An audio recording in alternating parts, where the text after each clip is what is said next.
Now let's read this question. The question says number of incorrect statements from the following is or are. हमें बताना है incorrect statements कितने हैं, right? Option A, water vapors are absorbed by anhydrous calcium chloride. Option B, there is decrease in surface energy during adsorption. Option C, as the adsorption proceeds, delta H becomes more and more negative. Option D, adsorption is accompanied by decrease in entropy of the system, right? Key concept for this question is adsorption. की concept हमारे पास इस question के लिए क्या हो जाएगा, adsorption हो जाएगा। ठीक है, ये हमारे पास कोई सरफेस है, सॉलिड सरफेस है। ठीक, अगर बात करें जो बल्क का पार्टिकल है उसके चारों तरफ पार्टिकल्स हैं तो वो हर तरफ से मॉलिक्यूलर फोर्सेस ऑफ अट्रैक्शन को एक्सपीरियंस करता है। बट हमारे पास जो सरफेस पे पार्टिकल होता है उसके तो सिर्फ अगल बगल पार्टिकल्स हैं और नीचे पार्टिकल्स हैं, राइट? तो इस वजह से ये एक्सपीरियंस करता है, जो सरफेस वाला पार्टिकल है एक्सपीरियंस करता है अनबैलेंस्ड फोर्सेस, राइट? ये हर डायरेक्शन से फेस करता है, एक्सपीरियंस करता है इंटरमॉलिक्यूलर फोर्स ऑफ अट्रैक्शन, इसलिए ये बोलते हैं कि ये बैलेंस्ड फोर्सेस को एक्सपीरियंस करता है। और जो हमारा सरफेस का पार्टिकल होता है वो क्या करता है, वो अनबैलेंस्ड फोर्सेस को एक्सपीरियंस करता है। ठीक है, इन्हीं अनबैलेंस्ड फोर्सेस को हम लोग एक और नाम से जानते हैं विच इज रेसिडुअल फोर्सेस। उनको क्या बोलते हैं, रेसिडुअल फोर्सेस, राइट? अब ये जो अनबैलेंस्ड फोर्सेस हैं, राइट, ये जो अनबैलेंस्ड फोर्सेस हैं जो ये सरफेस वाला पार्टिकल एक्सपीरियंस करता है, इसके वजह से एक फिनोमेना हमें देखने को मिलता है विच इज एडसॉर्प्शन, जिसको हम लोग क्या बोलते हैं, जिसको बोलते हैं एडसॉर्प्शन, राइट? जिस सरफेस पे एडसॉर्प्शन होता है उसको बोलते हैं एडसॉर्बेट, और जिस पार्टिकल का एडसॉर्प्शन होता है उसे हम लोग बोलते हैं एडसॉर्बेंट।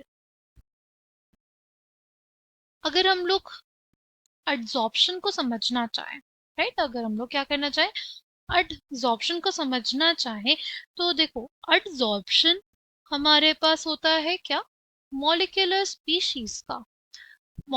स्पीशीज का एक्यूमुलेशन। कहाँ पे, सरफेस पे, क्या बोलते हैं, एडसॉर्प्शन। उसी को हम लोग क्या बोलते हैं, एडसॉर्प्शन, राइट?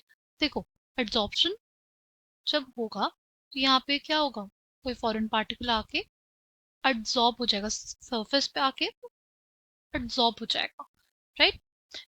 यहाँ पे जो फॉरेन पार्टिकल आके एडसॉर्ब होता है ये दो तरीके से हो सकता है, या तो van der Waals forces of attraction लगे हमारे एडसॉर्बेंट और एडसॉर्बेट के बीच में, या जो हमारा एडसॉर्बेंट है वो एडसॉर्बेट के साथ क्या बनाए, केमिकल बॉन्ड का फॉर्मेशन करे, राइट? जब वैन डर वाल फोर्सेस के थ्रू कनेक्टेड रहते हैं हमारे एडसॉर्बेंट और एडसॉर्बेट तो हम उसे बोलते हैं फिजिसॉर्प्शन।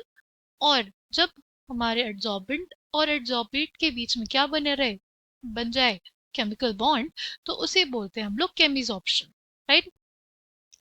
नाउ हमसे क्या बोला है, water vapours are adsorbed by anhydrous calcium chloride. ये स्टेटमेंट गलत है क्योंकि एनहाइड्रस कैल्शियम क्लोराइड ना वाटर को अब्जॉर्ब करता है। एनहाइड्रस कैल्शियम क्लोराइड वाटर को क्या करता है, अब्जॉर्ब करता है, राइट? वाटर सिर्फ उसके बाहर वाले सरफेस पे नहीं, वो अंदर भी अक्यूमुलेट कर जाता है, इसलिए पहला स्टेटमेंट हमारे पास इनकरेक्ट है, फिर ऑप्शन बी की बात करते हैं, तो ये there is decrease in surface energy during adsorption. ये जो स्टेटमेंट है ये हमारे पास करेक्ट है। देखो यहाँ पे जो रेसिडुअल फोर्सेस है, क्या होगा, जैसे जैसे पार्टिकल्स एडसॉर्ब होते जाएंगे तो क्या होता जाएगा, रेसिडुअल फोर्सेस कम होते जाएंगे, यानी जो सरफेस एनर्जी है वो हमारे पास क्या होगी, कम होती जाएगी। सरफेस एनर्जी अगर हमारे पास कम होती जाएगी तो वो अपीयर होगी as heat, right, as heat of adsorption, right? तो हमारे पास डेल्टा एच होता है एड्सॉर्प्शन के लिए, वो क्या होता है, नेगेटिव होता है, राइट? डेल्टा एच जो होता है एड्सॉर्प्शन के लिए वो नेगेटिव होता है, यानी हमारे पास एड्सॉर्प्शन एक एक्सोथर्मिक प्रोसेस होता है। एड्जॉर्प्शन कैसा प्रोसेस होता है? एक एक्सोथर्मिक प्रोसेस होता है। ठीक है, क्यों एक्सोथर्मिक प्रोसेस होता है? क्योंकि जो सरफेस के रेसिडुअल फोर्सेस हैं, जो सरफेस के रेसिडुअल फोर्सेस हैं, राइट, वो डिक्रीज होते जाते हैं, सरफेस एनर्जी हमारे पास कम होती जाती है। ठीक, सरफेस एनर्जी कम होती जाती है तो वो अपीयर होती है एज एड्जॉर्प्शन, राइट। तो डेल्टा एच हमारे पास रिलीज होता है, राइट। एंथैल्पी हमारे पास रिलीज होती है, एक्सोथर्मिक प्रोसेस होता है। There is a decrease in surface energy during adsorption. ये स्टेटमेंट हमारे पास क्या है? फर्स्ट स्टेटमेंट हमारे पास क्या थी? इनकरेक्ट थी। सेकंड हमारे पास करेक्ट है। थर्ड की बात करते हैं। As the absorption proceeds, delta H becomes more and more negative. ये स्टेटमेंट गलत है हमारे पास, राइट। थर्ड स्टेटमेंट इनकरेक्ट है। क्यों? देखो, जब हमारे पास ऐसे सरफेस है सिर्फ, राइट, तो यहाँ पे साइड्स ज्यादा होंगी, ज्यादा नंबर ऑफ साइड्स होंगे एड्जॉर्प्शन के लिए, राइट। जब हमारे पास सरफेस खाली है तो ज्यादा नंबर ऑफ साइड्स होंगे एड्जॉर्प्शन हो पाने के लिए, ज्यादा नंबर ऑफ साइट्स होंगी। जैसे जैसे एड्जॉर्प्शन होता जाएगा, जैसे जैसे हमारे पास एड्जॉर्प्शन होता जाएगा, जो साइट्स होंगी एड्जॉर्प्शन की वो कम होती जाएंगी। जैसे जैसे एड्जॉर्प्शन होता जाएगा, साइट्स ऑफ एड्जॉर्प्शन जो होंगी हमारी वो कम होती जाएंगी। इस वजह से जो डेल्टा एच होगा, जितनी एनर्जी रिलीज होगी, हीट ऑफ एड्जॉर्प्शन जो रिलीज होगा, वो धीरे धीरे कम होता जाएगा, क्योंकि ज्यादा जगह ही नहीं बचेगी किसके लिए? एड्जॉर्प्शन के लिए, सरफेस पे एड्जॉर्प्शन के लिए, क्योंकि एक लिमिटेड नंबर ऑफ साइट्स है, right, limited number of sites होती हैं। इस वजह से हमारे पास जैसे जैसे एड्जॉर्प्शन होता जाएगा, जैसे जैसे एड्जॉर्प्शन होता जाएगा, नंबर ऑफ साइट्स हमारे पास कम होती जाती हैं, और इस वजह से जो डेल्टा एच है वो लेस एंड लेस नेगेटिव होता जाता है, right. Delta H less and less negative होता जाता है क्योंकि उतना एड्जॉर्प्शन नहीं होगा। अगर स्टेटमेंट फोर्थ की बात करें, adsorption is accompanied by decrease in entropy of the system. ये जो स्टेटमेंट है ये हमारे पास करेक्ट स्टेटमेंट है, राइट। एड्जॉर्प्शन में डिक्रीज होती है एंट्रोपी, राइट। क्यों? देखो, हमारे पास जैसे सॉलिड सरफेस है, उस पे एड्जॉर्प्शन किसका हुआ? हमारे गैशियस पार्टिकल्स का, राइट।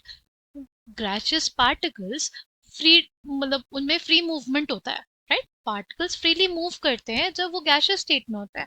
बट अगर वो आके एब्जॉर्ब हो जाएगा किसी भी सॉलिड सरफेस पे, राइट, हमारा जो गैशियस पार्टिकल है वो अगर एब्जॉर्ब हो जाएगा तो क्या हो जाएगा? उसके loss of freedom of movement होगा। क्या होगा? Loss of freedom of movement of gaseous particles. There will be loss of freedom of movement of gaseous particles and hence entropy हमारी decrease कर जाएगी, and hence entropy will decrease. Hence entropy will decrease. I hope आपको ये बात समझ में आई हो। ठीक है, तो हमसे पूछा था कि incorrect statements कितने हैं। Final answer for this question will be 2. I hope you understood it well. Thank you and all the